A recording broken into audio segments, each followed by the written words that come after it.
نو د الله تعالی ننوي نومونه دي چې د هغې د نومونو نه د الله جل جلاله یو نوم الله دی. الله د الله دا د الله تعالی ذاتی نوم دی ورونو، دا د الله تعالی ذاتی نوم دی. د الله معنات شیدو معبود برحق، معبود برحق یعنی په حق سره د عبادت لایق. د دغه نوم لاس خواص ورونو علماء کرامو ذکر کړی دي. یا چې څوک چې نوم د الله الله دا روزانه ضروره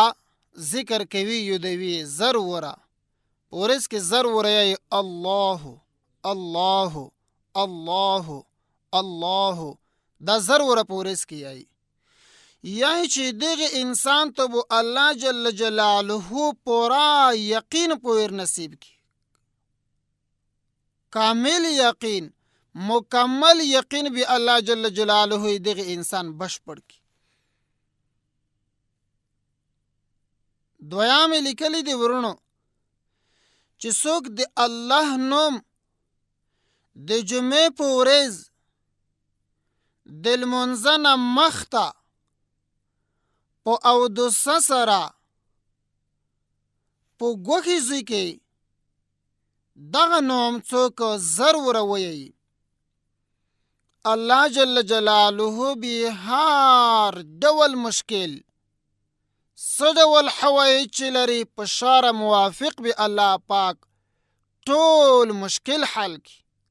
ټول مقصدونه د شارع سره برابر به الله تعالی پوره کی. څوک چې د جمعې په ورځ باندې د لمونځ نه مخته ضروره په ګوښې ځای کې چې بل څوک نه وي چې توجه دې بداله کي، ګوښه ورته نوسي، ضروره دغه نوم د الله ته ځي بیانوي الله الله الله ضروره. الله تعالی به ټول حوایج په شاره موافق برابر پوره کی.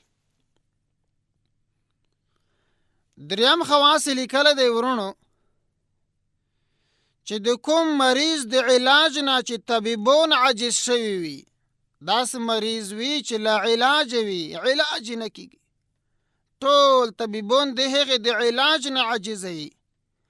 که په هغې باندې د الله نوم ویلی شي نو الله تعالی به یې ښه کي، خو په دې شرط باندې چې د مرګ وخت یې نه وي راغلی.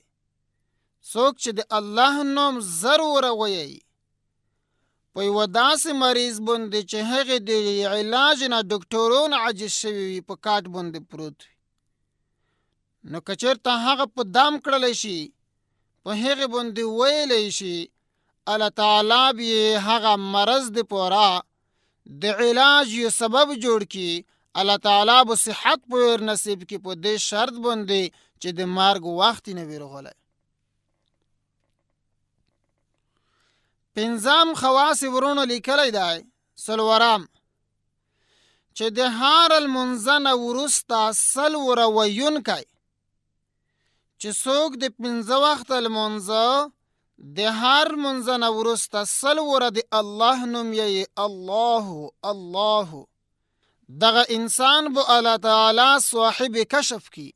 چې دغه کشف الله جل جلاله یوازې بزرګون ته ور په نصیب کړی دی. الله جل جلاله به سنا فراخ کی، الله تعالی به دغه انسان ته صفت د کشف ور په نصیب کی. د هر لمونځ نه وروسته څوک چې څلوره دی او پنځم ورونو لیکلی دي چې پنځم خواص د الله تعالی د نوم دا دی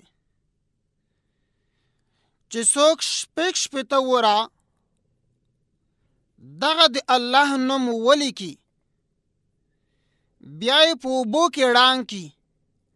او په مریض باندې وچښلی شي دغه،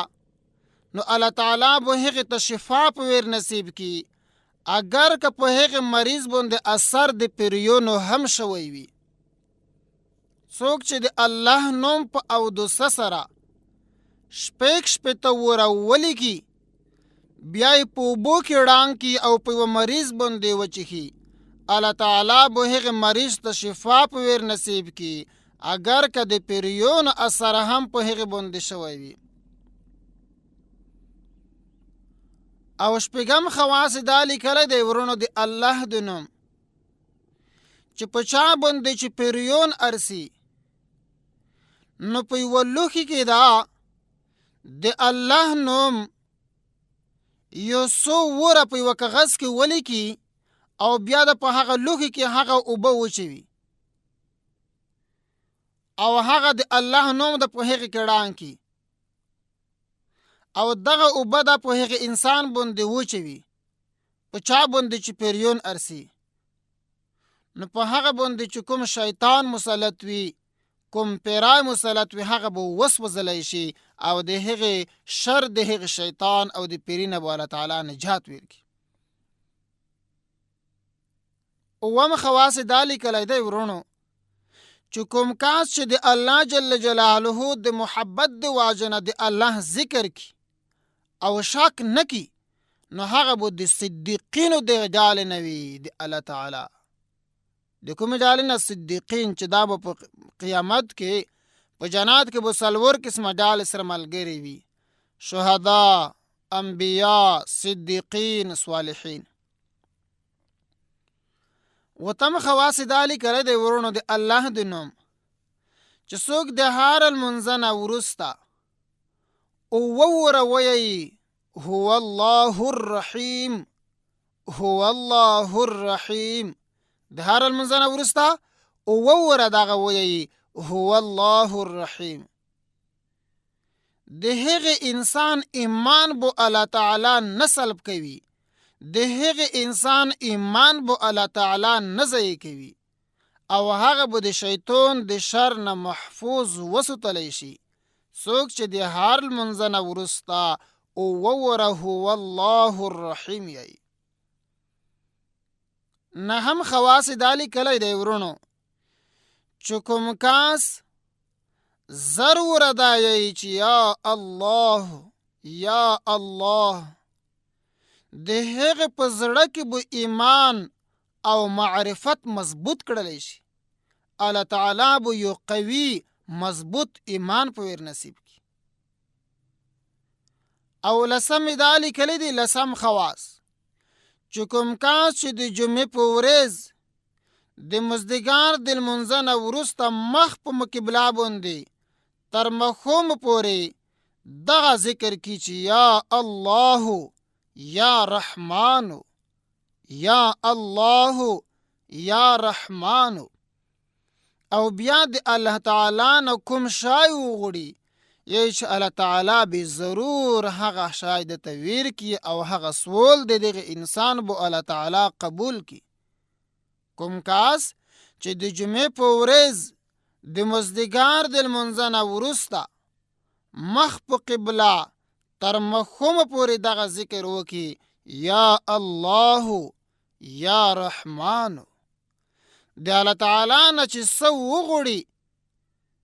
د شریعت سره برابر الله تعالی به هر څه ورکړي. دا نه خواص، دا لاس خواص ورونو صرف د الله تعالی د الله د نوم بیان شول. وآخر دعوانا ان الحمد لله رب العالمين.